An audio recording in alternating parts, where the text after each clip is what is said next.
Le négationnisme, c'est une véritable peste. Il s'agit en quelque sorte d'assassiner une seconde fois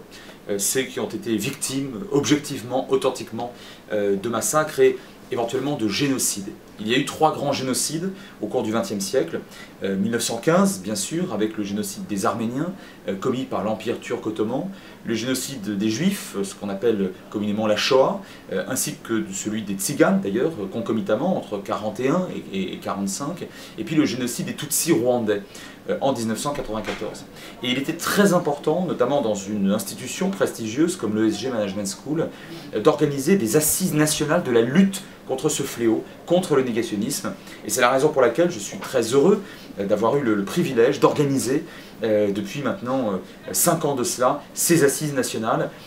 qui, chaque année, donc, réunissent le dernier dimanche de janvier plusieurs centaines de personnes, des étudiants, des chercheurs, des journalistes, des rescapés bien sûr, des diplomates, des professeurs,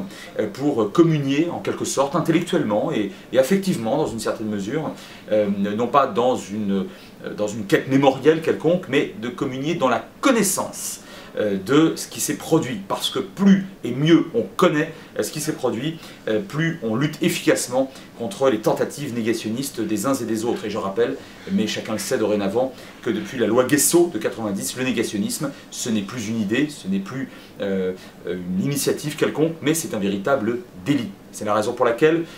nous allons, une nouvelle fois, en 2015, organiser à l'ESG Management School les assises nationales de la lutte contre le négationnisme, avec là encore beaucoup de partenaires, des partenaires médias, des partenaires associatifs, des institutions privées et publiques,